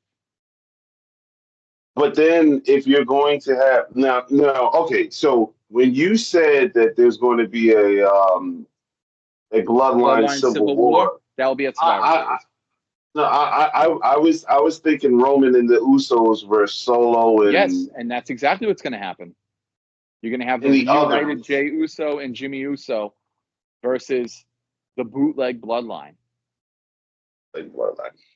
So, but to also add some climax and some seasoning to it, once you have Paul Heyman unsure which faction he's going to align with, you don't have to spear him out of the blue. You don't have to spear him out of the gate. You can spear him at the let's say at Survivor Series. All right, fine. He gets speared though. It's the only way that Roman fully establishes that like. This is, well, it's been his yard forever. It's his kingdom. But like that he doesn't need Paul Heyman, he doesn't need anybody, and he's doing it. I like heel Roman with Paul Heyman. I know, so do I, but we've seen it. That don't mean it don't work. That don't mean it's not good. He's transcended. We don't need heel Roman when he comes back. We need Roman when he comes back. The guy who's going to get the biggest pop, the guy who's going to get the loudest chants, the guy who's more over than anybody, the guy who's making $15 million a year now, the highest paid WWE superstar of all time. Oh, how the roles have reversed. If we can just go back 200 videos ago and to hear you talk about Roman, I can't believe we're here. I am smiling like a proud parent, watching the only child that graduated school. The thoughts and remarks of Donnie Wonderful do not express the honest and always opinions of Joey Business since this channel's inception. Roman, he has no idea what he's talking about. And I must say, I you know what? I have to give you the soul clap. You have sold me on this booking. Dude, exactly how you laid it out. It's the only way it can go. Roman's going to be so massive when he comes back. That's why I always told you, once Roman does the 3 count, whoever and wherever, you've got to make him go away for at least 7 to 8 months, like minimum. And that will be what? SummerSlam-ish? Whatever the PLE is after SummerSlam, probably Crown Jewel. You could have Roman return at Crown Jewel for a huge pop. Yeah. Well, I want it to be on American soil, to be honest. I really want it to be on American soil. So, like, you can have Roman, come back there. But it could be SummerSlam. It could be the end of SummerSlam. Who knows? I don't want to see Roman wrestle at SummerSlam, though. I have no interest in that. I think it's too soon. But if you're not going to do a Cody, and then what did I also always say? I would like to have seen the roles reversed where Cody's the heel and Roman's the face when it all goes down again. But I don't know. There's a lot of interconnectivity. Like, I think the only way you could have Cody be a heel at this point is if he eats a baby or he beats up Jey Uso to a bloody pulp. Like, it's the only way it's going to work. Because Cody is beloved, but he is waning a little bit. And I think, these PLEs aren't proving it because they're overseas. the American the American crowds are not as like crazy into him right now, and I might be speaking for just me. Joey, you're turning into that guy that just wants blood. Yeah. But speaking of that, straight to it. Great transition, Donnie, because we're coming up on 90 minutes. Great transition. Jey Uso wins the main event, blah, blah, blah, blah. Great. Jey Uso's qualified for the Money in the Bank. That's how good that was. It all is about this. It's moments going into the 90-minute mark. We knew this moment was coming forever, but it has been teased so many times to get to the point where it was just nonsensical, where you're like, I don't think it's ever going to happen. Now, I am happy to eat my words once in a great while and, choke them down with milk and sugar. This one was one of those moments where I was like, I never want to see this. It's not going to have the same punch. It's not going to be wrong. What happened after Jey Uso's win? The main event of Raw, where the lights went down, it was very reminiscent of the Fiend. Like it had the same, the lights slowly went down. They went the tears. I love that. Yes. And then you got the doom, like just the piano keys, the opening piano keys to Code Orange's theme for Bray Wyatt. But what was great was you got the return of the door. The only thing I got to say is, like, who doesn't see these doors being erected during the show? But we were at SmackDown, and we saw the door. Remember, we saw the door plain as day from the top seats. Yeah, we sure did, but we didn't see it. We didn't even see it. Well, I was like, where did that damn door come from? Right. Yeah. Did you see them wheel it out? Because I sure didn't. It was just like, damn, it's just either. There. It was just there. Yeah, they do a good job at this. But what I thought was fantastic was you got the door again. And the door is a really great visual. That magical, ethereal door to another dimension, another reality is so great. It's just one of the things that Bray did so amazingly. If you're going to pull any holdovers from Bray's old gimmicks, I love that they kept the door. I really do. Yes. I think that's one of the best parts. And the lantern. Better, the lantern and the door. But I like how the lantern... I like how the lantern was a normal lantern this time, though. It didn't have the Wyatt mask on it. It didn't have the Fiend mask, like nothing, none of that. There's no head that the mouth is popping through. It's just a lantern. And I thought that was cool. The only way I would have been okay with it is if you did Bray's face as the lantern, but I think like as an homage, but that might have been creepy. So I was like, eh. But you saw Nikki Cross, what was her name? Not Sister Abigail. Abby the Witch. Because what they did was they took all the Firefly Funhouse characters. Firefly Funhouse characters and turned them into three-dimensional people. Like they did a great job of it. And I thought it was wonderful. You see Nikki Cross. It was very creepy visual too, the way that Nikki sold it. She came out. And then it was just cool how she points to the back. And then you get this first-person shooter camera angle walking just briskly through. And I shout out to the production team. This was the greatest WWE produced segment I've seen in years and years and years, as far as visually. It couldn't have gone. If you asked for a debut, you couldn't have asked for a better one than this one. It was just, it left you hanging and everything. But what was so cool was you get this first-person shooter view going all the way back to Gorilla, up the ramp and to Gorilla. And you get a massacre in Gorilla. Like there are bodies just piled on top of each other unconscious. They're just strewn everywhere. I love the idea of like the cables hanging from the ceiling, the lights, like the sparks flickering, the TVs have been ripped out of the wall, like everyone's down. There's blood smeared all over the place, or what is appearing to be blood. It was just so wonderful. Chad Gable got a Chad Gable looked like he had a bullet. Yeah, Chad Gable got a bullet to his head, flesh wound, and he'll be back on Raw next week. But it was you had Braun Strowman laid out, and then you got I think it was Mercy the Buzzard. So you got Dexter Lumis, and you could tell if you go back because he's holding he has the black gloves while he's sitting in cross-legged style, and he's Mercy the Buzzard. And then you go further back, you get Eric Rowan, which was a complete giveaway because he had the Bludgeon Brothers hammer with help on it. and that was so cool. And then you got Joe Gacy, which is what everyone's saying, and I think it is Joe Gacy, the tattoos matchup. And he was Husky Harris, but a very demonic looking Husky Harris. He had like a gas mask version of the pig mask instead of a pig mask over him.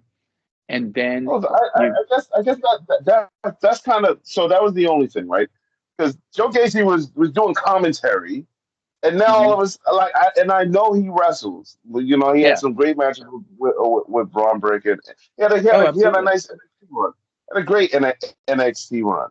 But I thought he was just good enough to call him as is. So I'm just curious to see how they book this repackaging. But yeah, this is going to be really interesting because, and I'll get to that. But then you had the camera. The camera never switched POV, but it was one continuous shot that was done in like a 360 way that, like I told you, first person shooter, which is the best way to describe it if you're a video game fan.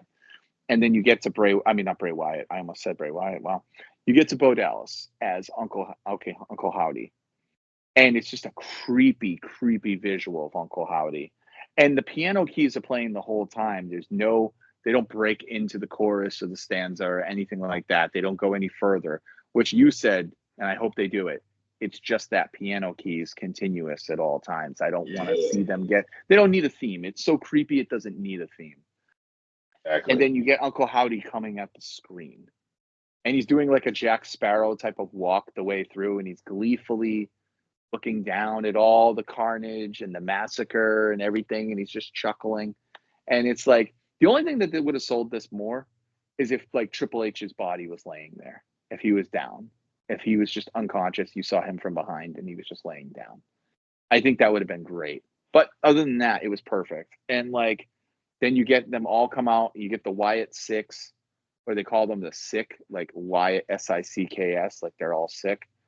And you get Wyatt 6, which is cool, but there's only 5 of them. Now, they're either going to bring in a new member, or maybe Bray is the unsung member, and it's just like in spirit, Bray is with them. But it is really I thought they were going to reel Braun Strowman back. You saw Braun Strowman was down. He was one of the bodies down. No, I know that, but I mean, like maybe there's going to be a story with reeling him back. Maybe. I mean, but it was so well done, and then it goes all the way to Bo grabbing the lantern as Uncle Howdy and blowing into it, going, "We're here," and it brings you back to the original Wyatt family debut, like the way that they were all cultish. And then you have Nikki Cross do the jump scare. Somebody said a good point. Nikki Cross looked like she was out of the ring. And then Pat McAfee said it on his show. He goes, "Yeah, the thing is, if you look at the show too long," I think he said that. He's like, "If you watch the TV too long, Nikki Cross came into your living room." But it was just funny. It was or Cultaholic said it, one of the two. But it was so well done. I can't think of a debut that went that well in a long, long time.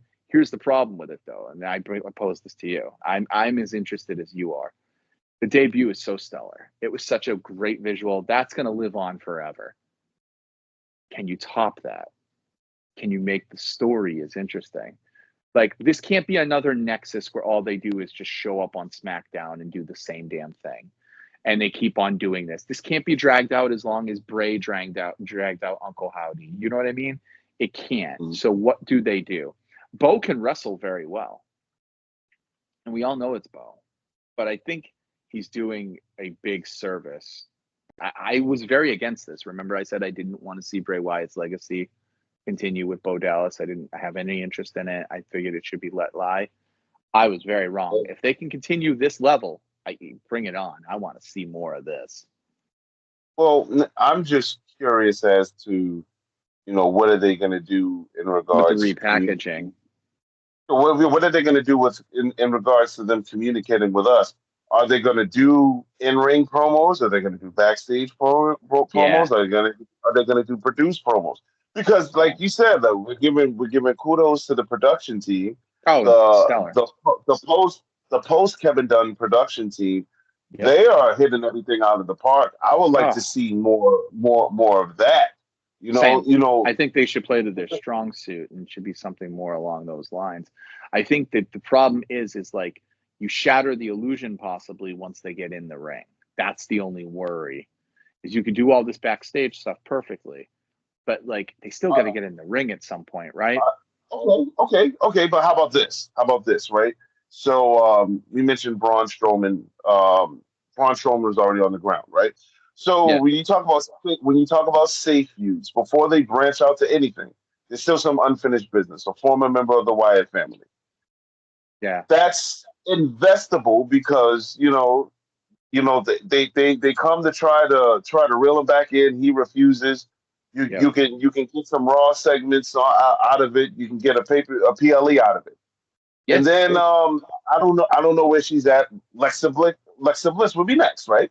Same thing. Yeah, and I still think Alexa, with the amount of attention that she's getting constantly, I think Alexa Bliss is somewhere down the road coming. I think so. Yeah. I mean, this would be a great way, even though I would be opposed to jobbing her coming back immediately. But for this angle, I think you have to do something. Maybe it doesn't have to be in the ring. Maybe it could just be a segment to give her some more time off. But there's some unfinished business there. As a matter of fact, the last time Lexi and Bray were together at that WrestleMania, then she turned on the Fiend. She turned on him. There's still some meat on the bone, as they would say there. And then once you only because I know where that comes from. But once you clear that out of the way, I don't think you should just limit them to Raw. Randy Orton. No, I agree with that. They should be a WWE entity. They should be an NXT entity. They should be the entire WWE. Basically, like I said, they can't do what the Nexus did, but that doesn't mean they can't do it better than what the Nexus did.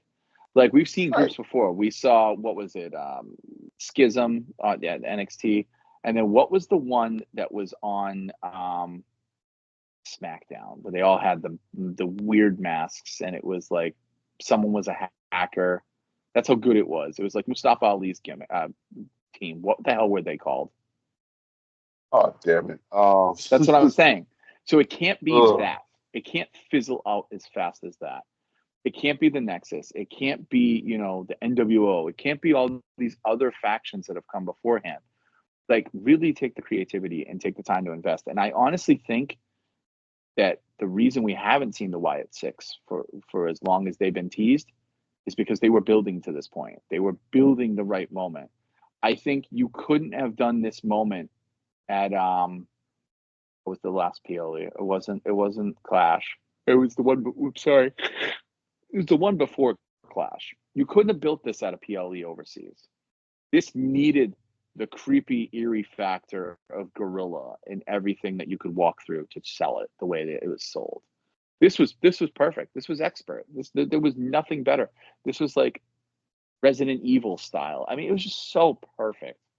Honestly, much as I love Bray, and I do love Bray, this was better than any segment I've seen from The Fiend. This invested me a lot quicker than anything else because it was so uniquely done. We've never seen bodies strewn apart, like in massive faction. You know what I mean? Like there was just everyone backstage was laid out. And then you had the smoke. I understand why this tickles your fancy because you love homages when they're done right.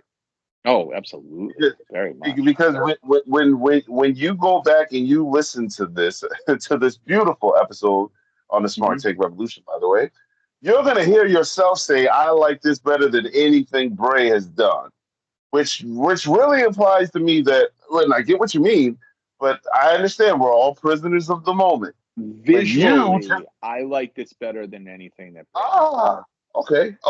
Visually, this was more effective for me.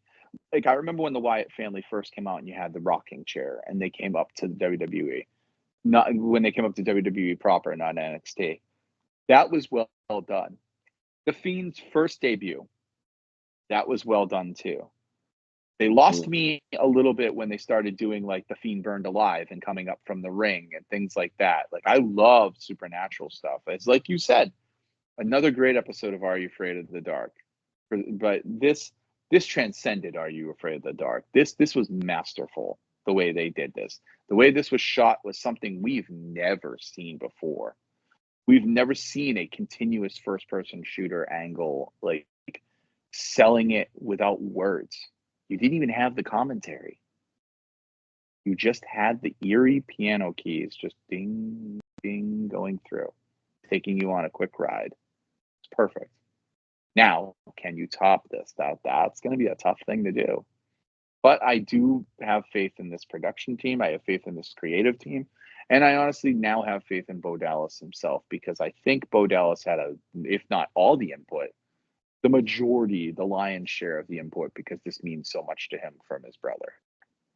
This is what we should have got from Bray when he did his return and we were waiting for him to feud with Uncle Howdy. Like, you got to admit, Bray came back at Jesus, what was it? It was the event where Matt Riddle and Seth Rollins were fighting. No, he had came back on the SmackDown before that. Are you talking about his last return?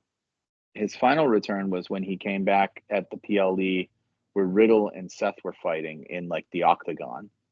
And he came out at the end of it, and everyone went nuts. And then Bray showed up on SmackDown as just Wyndham Rotunda.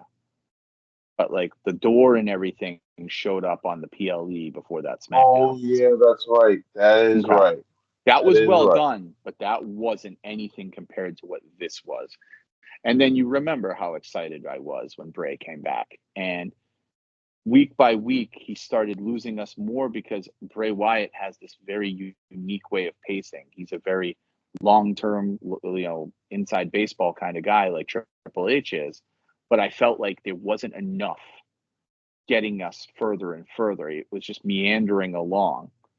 They can't do that here. This needs to be like frenetic and fast-paced. This needs to be like Predator-ish and Hunter-ish, where they're coming at you. They're not giving you a reprieve. Like every time they show up, it's more and more. It should be something along those lines. And I think the less talking they do is going to be the better they do at this. I don't want to see, maybe if we get Uncle Howdy in the ring himself doing some promos, it might be okay. But I really don't feel like seeing the rest of the six speak. I feel like they need to be just shadows that attack. What would Uncle Howdy talk about? Think about. No, that's the thing. That's the thing. Right. So I don't know if we even need him. And just imagine the creepy thing. I wouldn't mind if Uncle Howdy would come out during somebody's match and just point at him. And that's all he needs. That's what I'm saying. Exactly. And hell, do it like the Undertaker style. He's not there, and then boom, he's there, and then he's gone again. Lights out, lights in, boom, gone. Real quick. I think that would be fine. And you can drag that out a little bit, but what I was trying to say is, and we got to wrap this in a few. What I was going to say is you can't have this linger and limp on like Bray did with the last run. It was just too long to get us to where we were going to go. We never got to Uncle Howdy, really. We got LA Knight with Bray, and of course his untimely passing, which was just horrifically bad, and it still felt today. But it was going slow regardless. It was really, really going slow. So we need this to be a faster pace. Like, I feel like this needs to be more like Savage. You know what I mean? Like, this was their opening salvo. But now, Pat McAfee said, he's like, geez, I don't know what Cole and I are going to do to escape this. Don't have them escape it. Don't have them escape it. Have one Raw episode end with the commentary team just gone. They don't speak. It goes off silently. Commentary's gone. I think that would be fucking amazing. Like, this has a lot of potential because it's not been done in this manner before. And I have all faith in all the wrestlers that are part of this, like especially Nikki Cross, especially Bo Dallas, because I've seen them in the ring. I mean, Eric Rowan, I have faith in that because he's been there, done that before. Dexter Lumis, this is right up his alley. This is what he should have always been. And then Joe Gacy, come on. Joe Gacy's that creepy cult guy all the way. Now, do you think they're going to feud with Jey Uso, seeing that when he comes out to his entrance to the ring? No, because you didn't see all the fireflies. You didn't see that backstage interview, did you? It was after this. It was on Raw Talk. He goes, Kelly, I don't know about y'all, but I don't want the smoke with them. They can have the Fireflies back. I'm just glad I got to big up Bray, but the fam is here now, so I ain't trying to get yeeted. You know what I mean? So they can have the Fireflies back. It was fun. Like I think that's interesting. Like I think you should have a general concern. Like you also need Triple H to come out and say something too. Like you need him to be like, this is, it's a state of the WWE address type of deal where like everyone is not safe. Do they do it on SmackDown? You don't need Hunter to like. All right, so the moment Triple H comes out and says that, that's where it's gonna kill it for me. I need the Resident Evil aura. I need all of that. Sure. I don't need the principal coming out of his office to say nobody is safe. Hunter. True, yeah. If you heard this, don't do everything else, just not that. Yeah, no, I want this to be as creepy as possible. We don't need lightning. We don't need, the blood coming from the eyes and the mouth and everything. We don't need the crazy Jack in the Box that fucking Alexa had. That was so pointless. That Jack in the Box was awful. Like, we don't need any of that. We need this. More of this Resident Evil horror, first-person shooter style that's just very unnerving, very viscerally visual, that like it just provokes you. It just makes you think. Let us do this. Let us do this. Let's give this 8 weeks, 2 months to see how they book and ask you the same question, because I believe that within that time frame, you'll either love it or you'll hate it so much. I'll be like, this was the worst they've ever done. Why did they do this stupid thing? It had no potential from the beginning. Joey say, oh man, that episode of Raw was amazing, but then you dropped the ball. It's either going to be that, or this is going to be, this is the greatest shit ever. One of my favorite things about you, Joey Biz. Yeah, I know. If nothing, I'm consistently inconsistent, which is what my greatest charm is. But with that being said, this was an extra-sized, special extra-sized episode. It was, it's a reunion, right? We were very happy to start talking again. And we're going to do this more often. We've said this before, but now with this format, we're going to do this a lot more often. I would say that, let's toss this over to you guys. What did you think? Do you guys think this is one of the greatest greatest moments in Raw history? I really find it hard to believe that you can't say it isn't. Right now, for what the immediate knee-jerk reaction feel, man, this is incredible. This succeeds where a lot of factions have failed in their debut. Now it's just very important how they book this going forward. But I will say this, Bo Dallas is very good in the ring. I had no interest in seeing him as the Bo Leave character again. I think Uncle Howdy, I like the tall, lanky, I think it's a great gimmick for him. I will probably be buying a lantern on WWE Shop when they go up again. But I loved Bray Wyatt so much. He was one of my favorites, period. And this, you got to see tears from heaven. There's no way he wasn't proud of this. This was just, oh my God. It's one of those moments where, the successor does just as well as the person they succeeded. Like I said, I haven't seen anything Bray did that wasn't, this was on every level. Like Bo or whoever put this together, man, they knew their shit, and I have to believe that this is why this kept getting delayed, because they were supposed to debut a while ago. There was a QR code that said they were supposed to debut like 2 months ago in May, or a month ago in May. They were supposed to be already debuted. Sometimes good things come to those who wait, and they made a really good decision if this is what they wanted. And this wasn't really expected either. I know some people were like, oh, the Wyatt 6 are coming tonight. Yeah, but we've been saying that every week for about 12 weeks. So, eventually it had to be true. but like you didn't quite see this happening. I didn't think they were coming. Like not with a show that had Seth Rollins open. So a pleasant surprise. Very, very happy. Cannot wait to see where it goes. I don't want it oversaturated, but I don't want it underdone either. They got to play this just right. And it shouldn't be limited to just Raw. It should be SmackDown. It should be NXT when they strike. I think it should be one of those create an aura of no one's safe in the WWE for a little while. And then it's going to be tough because these things are tough to someone said today, the first chapter is always the easiest to write. And it's true. But let's see where this goes because this is going to be freaking amazing.